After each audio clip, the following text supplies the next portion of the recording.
Mbi 3.000 faqe të dosjeve Epstein po trondisin Amerikën dhe gjithë botën. Emaile, video, fotografi dhe dëshmi të grumbulluara në vite për çiftin Jeffrey Epstein dhe partneren apo ish partneren e tij Ghislaine Maxwell kanë turbulluar opinionin publik botror. Gjithçka rrotullohet rreth vilës së tyre në Miami dhe ishullit të mëkateve në ishut Virgin në Karibe, ku me avionin e tij privat, ish president, ish kryeminista, princer, trashëgimtar kurore, miliarder, spekulant, biznesmen, shpesh në këto vizita të shoqëruara shkonin dhe me vajza të reja, jo rrallë edhe nën moshë. Njëra për tyre, Virginia Giuffre, me dëshminë dhe librin e saj, e zbuloi në publik skandalin Epstein. Ajo më vonë vrau veten, por po kështu edhe Epstein e vrau veten në burgun e tij New York, ku vuante dënimin së bashku me partneren e tij, si të dënuar si pedofil dhe si trafikant njerëzish. Por vetvrasja e tij më shumë hapi se sa mbylli vrimën e zezë të akuzave dhe spekulimeve. Këto akuzat dhe spekulime fillimisht u përdorën kundër ish miku të Epstein, biznesmenin nga Manhattani, Donald J. Trump, i cili më pas u zgjodhe president i Shteteve të Bashkuara. Por hapja e këtyre dosjeve nxorën në fakt shumë figura të qarqeve liberale, të cilat kishin qenë klientë të ishullit mëkateve. Jo më larg se sot, Bill Clinton deklaroi se do të dëshmonte në komisionin e Kongresit që po heton dosjet Epstein. Bill Gates rezulton në komunikime se mori smundje seksualisht të transmetueshme nga një vajzë ruse, akuzat cilët ai i mohoi. Ish princi Andrew shfaqet në foto mbi një vajzë shumë të re në moshë. Lordi Mendelsohn shfaqet me mbathje duke folur me një vajzë të re. Kujtoj se bëhet fjalë për ish ministrin e jashtëm të Mbretërisë së Bashkuar dhe së fundmi ambasadori i saj në Washington. Në Washington, aty ku ishte rrethi më i madh i klientëve të dosjes Epstein. Dhe këtu është thelbi i diskutimit për këtë dosje. Nuk është thjesht shëmtia e saj, nuk janë thjesht abuzimet fizike dhe seksuale edhe me sfond penal. Është përzgjerja e tyre e rrezikshme me politikën dhe për më shumë me pushtetin. Për shumë kohë, teori konspirative flasin për grupe, klane, urdhra sekrete, vllazëri misterioze që komandojnë botën, grupe të mbyllura dhe me rregulla specifike, me bizylyk në dorë, me syrin e nxirr, pedofil, njerëz që pinë gjak fëmijësh dhe hanë mish njerëzish, që kanë kontakte me UFO dhe që kanë për më shumë qetësinë e përjetësisë. Gjitha këto spekulime në një botë ku kontrastet sociale shtohen, ku shtohen numrat e miliarderëve, por po ashtu shtohen dhe miliardat e njerëzve që nuk kanë as bukë të hanë, është shumë e lehtë që të besohen, duke ngritur kështu bazat e teorive konspirative. A nuk kanë dosjet Epstein fund fare prove kësaj? Miliarder të majtë e djathtë, konservatorë liberal, armiq politik të djeshëm dhe sotëm, që bashkohen nga tundimi i gjës ndaluar. Shumë prej tyre bëjnë sikur nuk mbajnë mend, të tjerë sikur nuk e kanë takuar kurrë, ndonjë i penduar si lajça këto se nuk ka parë gjë, po vetëm ka shkruar në një email. Por edhe nëse kaq është e vërteta, prap nuk fshihet dot shëmtia e një bote ku paraja në fund fare përdoret për të arritur gjithçka, pasin limit morali dhe moshe. Për këtë do të flasim sot. Sigla.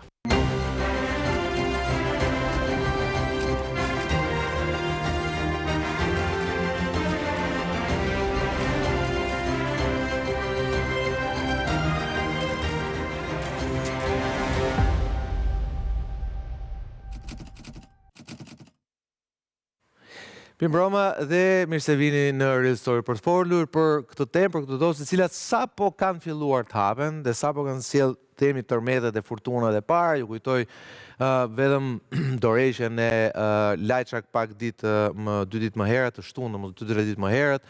Sot Bill Clinton dhe bashkëshorët e tij që pranuan nën kërcënimin e marrjes me forcë që dëshmojnë para Kongresit Amerikan për këtë dosje. Sot me mua në program janë Suela Koçibelin, psikologi Mbroma Suela, shumë faleminderit që më sot në program.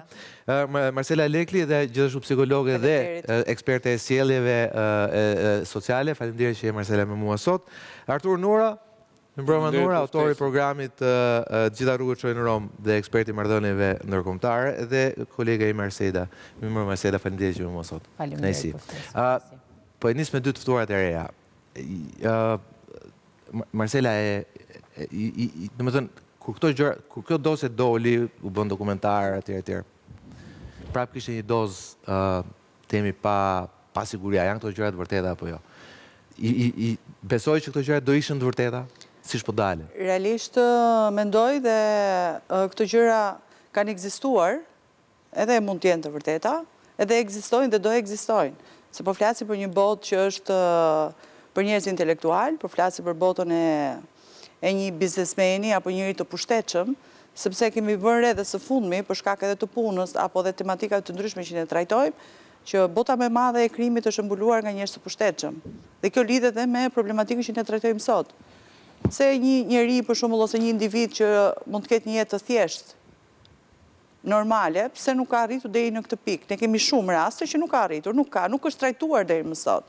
Pse gjithmonë njerëzit e pushtetshëm, njerëzit që arrin të joshin dikë me pushtet, me para, me shumë gjëra të tjera që mund t'ja survejoj një edhe ku, tek mosha më delikate dhe mosha më abstrakte e mundshme, në moshën adoleshente 14, 17 deri në 18 vjeç, që është mosha më delikate në fazën e zhvillimit të ndarjes së gjërave, kush është e mirë, kush është e keqe. Dhe është ajo faza më e vështirë e mundshme për çdo familje. Dhe ajo është faza pse nuk ka arritur të përzgjedhë një moshë më të madhe për shembull. Ku le të themi në thojza e shumtuar që po them tregu ekziston. Po, mund të ketë pas mosha më madhore, mund të ketë pas nëse mund të ofronte kënaqësi, mund të ofronte një fundjavë, mund të ofronte edhe shumë gjëra të tjera që mund të joshte me pasurinë e tij, po pse pikërisht këtë moshë? Sepse ka tentuar ose ka më shmunduar që atë moshë është mosha më e saktë, ose më ta them në një shprehje më jo zhargon të rrugës, që është mosha më delikate për të gënjur në thonjza. Dhe për të abuzuar. Për të abuzuar, sepse kemi shumë raste edhe sot në këtë ditë që mosha adoleshente është një moshë që edhe vetë ofrohen për një mundësi më të mirë, vetë ofrohen për një fundjavë, vetë ofrohen për të pasur një jetë më luks, sepse ndoshta në familjarët e tyre nuk e kanë mundur këtë, dhe kështu vazhdon gjithë sinxhir, domethënë që etiketohet faza e adoleshencës. Dhe kjo është një nga arsyet më banale të tij, por është edhe diçka tepër e rëndësishme që në faza të tilla janë dhe vajzat që janë vajza që mund t'jenë në fazën e tyre të hapat e para të një seksualiteti, mund t'jetë mashkulli i tij i parë, dhe këto janë meshkuj që futen edhe te pjesa e pedofilit, që arrin të kryejnë marrëdhënie seksuale me një femër që nuk ka qenë më përpara me dikë tjetër. Dhe ajo ka qenë shtysa më e parë e tij, sepse kemi shumë të tillë që qarkullojnë nëpër botë, qarkullojnë në Shqipëri, qarkullojnë kudo, sepse është ajo egoja e tyre mashkullore që e kanë. Unë mendoj që këta persona ka relativisht probleme shumë të rënda me veten ose me probleme të theksuara të shëndetit, sepse një njeri normal nuk mund të arrijë dot deri në atë pikë sa në një moshë madhore, se si mund të ishte që të arrijë të abuzosh, abuzim mund të quhet, mund të jetë fëmia e tij, mund të jetë mbesa e tij. Po Sela, edhe kjo është pyetje e bëri edhe Arturi, pa e ngritë. Pse për shkak kanë synuar te kjo moshë, sepse po ta marrësh, nuk është se ata janë njerëz që nuk janë të arritur në jetën e tyre, janë gjithë njerëz suksesshëm, por kur thonë miliarder, njerëz super biznesmen, po flasin për Bill Gates, po flasin për Bill Clinton. Pra po flasin për njerëz që në jetën e tyre, Bill Clinton ka ato historitë e veta në shtëpinë e bardhë etj, që tregojnë ndoshta që ai ka një problematikë caktuar që nuk ka rëndësi nëse ti je presidenti i Amerikës, fund fare je para pasqyrës, je thjesht një njeri me gjithë defektet. Ka bërë një justifikim psikologjik Clintoni për momentin atë. Ka qenë një moment stresi dhe e ka përdorur. Prandaj duhet psikologjik. Është justifikim? Jo, justifikojmë pedofilin me çështje rrethanore. Megjithatë, dua të kthehem tek situata në fjalë. Patjetër që është abuzim i pasur me pushtetin që atyre ju është dhënë apo e kanë marrë në mënyra të ndryshme. Megjithatë, nëse flasim për minorenët, që do thotë 14 vjeçar, 15 vjeçar, janë në kushte vulnerabiliteti. Pra, janë krijesa që po rriten dhe vulnerabiliteti i brendshëm që atyre ju vjen nga faza e tyre e rritjes, nga sfidat e tyre për të vendosur në shoqërinë në një pozicion të caktuar se po rriten tashmë, dhe pastaj vulnerabiliteti i jashtëm që do thotë situata familjare, situata në shkollë, por edhe pushteti i keq abuzuar apo i keq orientuar i këtyre njerëzve ka bërë që pikërisht në pjesën më të madhe viktimat e drejtpërdrejta janë pikërisht ata që janë minorenë dhe absolutisht bëhet fjalë për pedofili të pastër, ku kemi diferenca kaq të mëdha moshe. Pra, sepse pedofili bëhet fjalë kur ka një diferencë ose personi tjetër është mbi 18 vjeç, mbi 20 vjeç, automatikisht ti cilësohesh si sjellje pedofilike. Pra, dhe këtu pastaj hyn tek deviancat, që a do i kenë pasur të gjithë deviancat apo jo, kjo pastaj është një temë tjetër, sepse shpesh herë është edhe A është devianca një gjë që lind apo një gjë që kemi të gjithë dhe na stimulohet? Për një pjesë është lindur, por pra ideja është apo na stimulohet apo është e kemi të krijuar? Mos harrojmë një gjë. Se këtu të shikosh janë gjithë në nivelit caktuar, Po kjo është pastaj sociologjia e elitave.